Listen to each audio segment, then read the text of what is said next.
Though best known as a ballet, The Nutcracker actually began life as a short story written by E.T.A. Hoffmann, a German fantasy and horror writer. Hoffmann's tale begins on Christmas Eve, when a young girl named Maria is given a nutcracker by her godfather Drosselmeyer.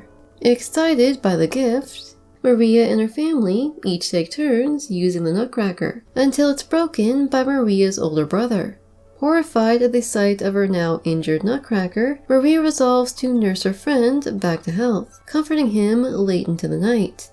However, when the clock strikes midnight, Maria is startled by the sound of scratching coming from beneath the floorboards, as an army of mice emerges from the darkness. Led by the Mouse King, a giant mouse with 7 heads, the army of mice charges towards Maria, but before they can reach her, the Nutcracker jumps to his feet, rallying the surrounding toys to attack. However, as the battle rages on, the Nutcracker's troops soon find themselves at a disadvantage. But before the Mouse King can land the finishing blow, Maria hurls her slipper at his head, or heads, ending the battle.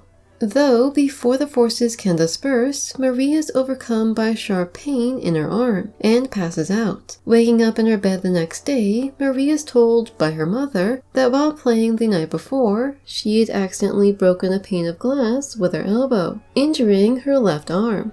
However, before Maria can regale her mother with the events of the previous night's battle, she's interrupted by Godfather Drosselmeyer. A clockmaker by trade, Drosselmeyer had come to return the now repaired Nutcracker. But as soon as Maria's mother was out of earshot, he turned to Maria and said, "This Nutcracker's figure is certainly not the finest, neither can his face be called exactly handsome, though the story of how he came to find himself in such a state is certainly worth telling. That is, if you're willing to listen. Long ago, the Mouse Queen, Lady Mousering, ran afoul of the King of Nuremberg, after she and her family ate the fat intended for making the king's sausages. Seeking retribution for his sausages, the king ordered the royal clockmaker, a Sir Drosselmeyer, to create a series of mechanized traps to capture Lady Mousering and her family. Though the traps were no match for Lady Mousering, the rest of her family were quickly captured and dispatched by the palace chef. Heartbroken at the loss of her family, including her 7 sons, Lady Mousering decided to leave the palace, but not before giving the queen a few parting words. "My sons, cousins, and aunts are all gone. Take care, queen, that one day I will not bite thy little princess in two." Not long after, just as Lady Mousering predicted, the queen gave birth to a beautiful baby girl, who she named Princess Perlipat. However, rather than being overjoyed at the birth of her first child, the queen was in constant fear that Lady Mousering would soon make good on her promise. So, to ensure her daughter's safety, each night while the princess slept, 2 ladies-in-waiting, 6 handmaids, and 6 cats would stand guard over her crib. Unfortunately, no one can stay awake forever, and after the last of the handmaids had fallen asleep, Lady Mousering seized her opportunity to strike. The next morning, it was discovered that the princess had undergone a drastic transformation. Her body, now shriveled and small, buckled under the weight of her giant head. Her eyes had grown large and staring, while her once small mouth now stretched from ear to ear. Does this description sound like a Joker bobblehead to anyone else, or is it just me? Shocked by his daughter's transformation, the king ordered the royal clockmaker, as punishment for his failure to capture the Mouse Queen, to find a way to break the princess's curse. At a loss for how to proceed, Drosselmeyer decided to ask his friend, the royal astronomer, to read the princess's horoscope.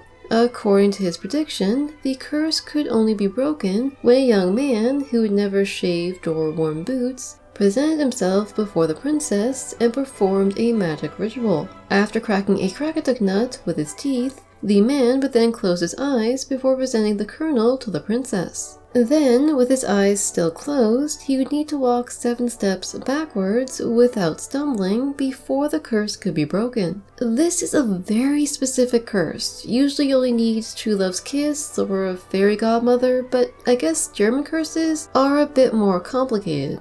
Unfortunately, as Krakatuk nuts are incredibly rare and difficult to crack, Drosselmeyer and the royal astronomer were forced to undertake a harrowing journey in search of the fabled nut and the young man destined to crack it. However, after 15 years of searching, the pair returned to Nuremberg empty-handed. Worried that he'd be executed for his failure, this was the same king who killed an entire family of sentient mice over sausage fat, Drosselmeyer decided to pay one final visit to his brother, who, as luck would have it, actually had the Krakatuk nut on hand. It's always the last place you look.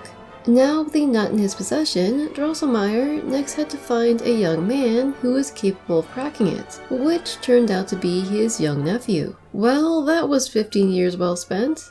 Though this was actually quite fortunate, as during Drosselmeyer's absence, the king and queen had become so desperate to cure their daughter that they'd promised her hand in marriage to anyone who could break the spell.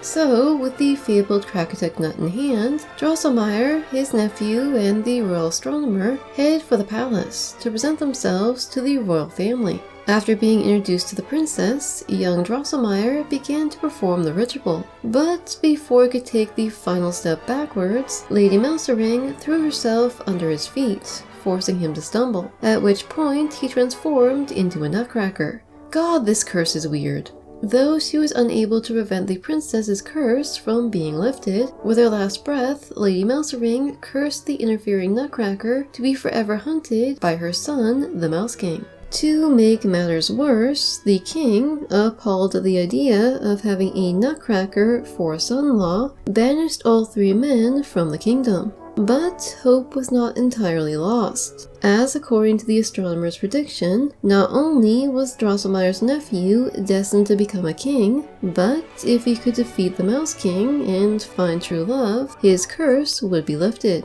See that? I knew true love had to be in here somewhere. Now determined to help lift the Nutcracker's curse, Maria relinquished her candy and Christmas presents to the Mouse King, under the condition that he would not attack the Nutcracker while she slept. This gave her enough time to find a replacement for the Nutcracker's broken sword, and by the next night, the Nutcracker was once again ready to confront his old enemy. After lying awake for what felt like an eternity, listening to the faint sounds of their ensuing battle, Maria heard a voice calling to her from beyond her bedroom door. With his bloody saber in hand, the Nutcracker thanked Maria for her assistance in defeating the Mouse King, giving her his 7 golden crowns as a token of his appreciation. However, the Nutcracker, wishing to thank her still further, offered to give her a tour of his kingdom, which she gladly accepted. I guess stranger danger wasn't really a thing in 19th century Germany. No, Maria, you never go with a stranger to a secondary location. Leaving Maria's bedroom, the pair walked for a few moments until they arrived in front of a large wardrobe, which, up until this point, had always remained locked. After climbing inside, the Nutcracker pulled the sash of a fur-lined traveling coat, revealing a long staircase which extended down from the left sleeve. Upon ascending the staircase, the pair emerged in a sweet-smelling field, which the Nutcracker called Candy Meadow. After traversing their way across rivers of lemonade and villages made of gingerbread, they arrived at the capital city of Confectionville, where the Nutcracker was met by swarms of his faithful subjects. The Nutcracker and Maria then moved on to the royal palace, where they were greeted by the Nutcracker's 4 sisters, happy to see that their brother had returned home safely, while the Nutcracker regaled them with stories of his victory over the Mouse King. Maria's eyes began to feel heavy, until the palace and everything around her gradually faded away. When she awoke the next morning, Maria was once again in her bed, and despite her insistence that her adventures in Confectionville had not been a dream, her family, and even her godfather, refused to believe her. Still, as the days wore on, Maria's mind often drifted back to her sweet Nutcracker.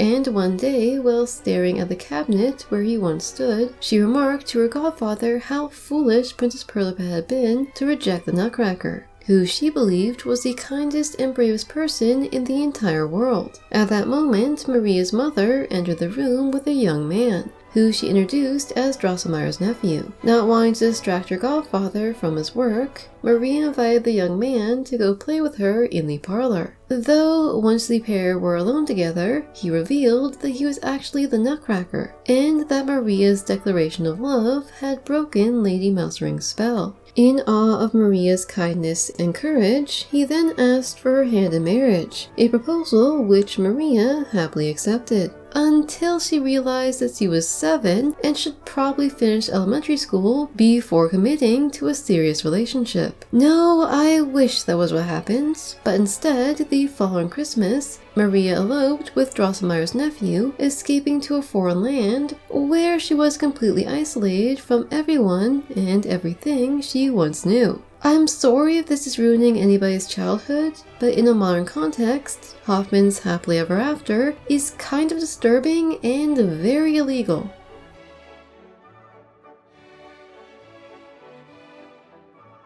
In 1844, Alexandre Dumas, author of The Three Musketeers and The Count of Monte Cristo, decided to write his own interpretation of Hoffman's story. While his motivations for doing this are unclear, given his extravagant lifestyle and horrible spending habits, it's possible that he may have wanted to make some quick cash by creating a more child-friendly version of a popular book. Though this is honestly just speculation. While Dumas' version is often described as being more lighthearted and child-friendly than Hoffman's tale, there are no significant differences between the two stories. However, despite being a shameless ripoff of the original, Dumas' version is often credited as the inspiration for the Nutcracker Ballet, as being that the choreographer, Marius Petipa, was fluent in French. He supposedly chose to use Dumas' version rather than relying on a Russian translation of the original. Though given their similarities, it's impossible to tell exactly which version was used.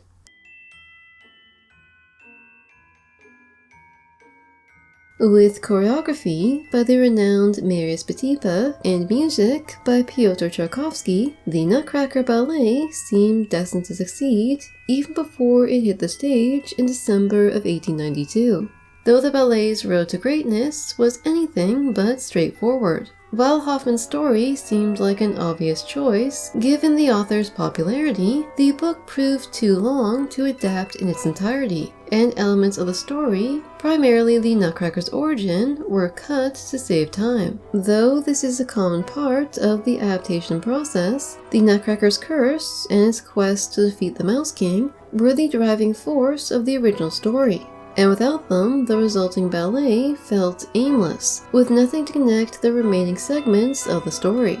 Problems also began to arise with the ballet's choreography, as Petipa, then in his 70s, bowed out of the project due to a bout of ill health, leaving his assistant, Lev Ivanov, to finish the choreography. While it's impossible to know exactly how much either party contributed to the end product, most sources agree that the end result was an absolute disaster, with the battle scene in particular drawing heavy criticism for its messy choreography and lack of order. Though this is also likely due to the fact that the role of the soldier mice were not performed by dancers, but by students from the local military academy. Many critics also found fault with the ballet's ending, as while most modern performances, and with Maria waking up in her bed implying that everything was a dream, Petipa's version ended while Maria was still in Confectionville, a choice which many argued made the heroine's fate feel very open-ended.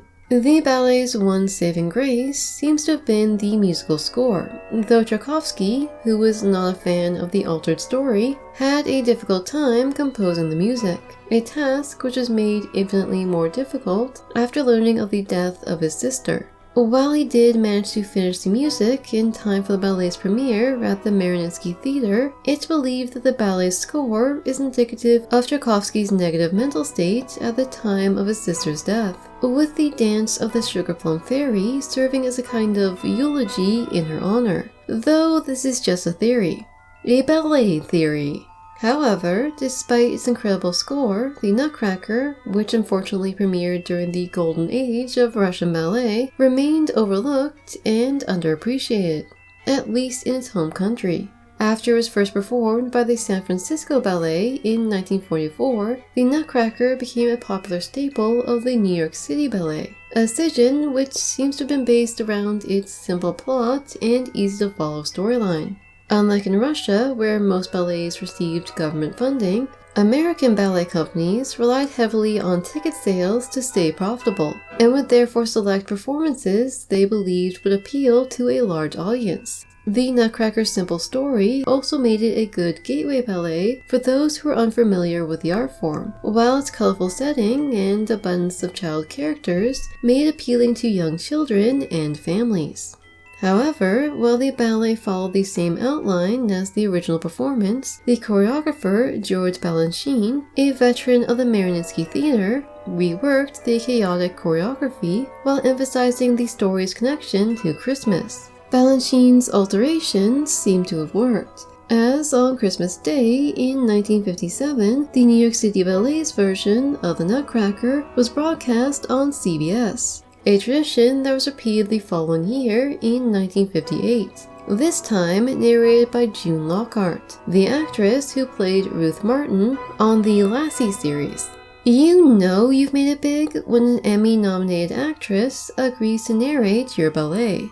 Though, in all honesty, the 1958 performance is what solidified the Nutcracker's popularity as well as its connection to the Christmas season, as after this point, productions of the Nutcracker began cropping up with occurring frequency around the holidays, eventually leading to the ballet's first major film adaptation, Nutcracker the Motion Picture, in 1986.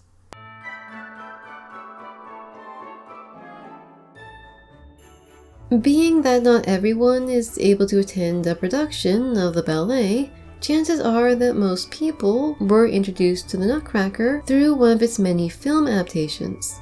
However, these films, despite sharing the Nutcracker name, often differ from version to version, with some borrowing more heavily from the Hoffman book, while others choose to create their own narrative, adapting only the most basic elements of the story and setting. This makes sense as, unlike say, The Christmas Carol, where the story and characters have been cemented as part of our public consciousness, the story of the Nutcracker has always changed and adapted to suit the needs of its audience, which is probably a good thing considering certain elements of the original story did not age very well.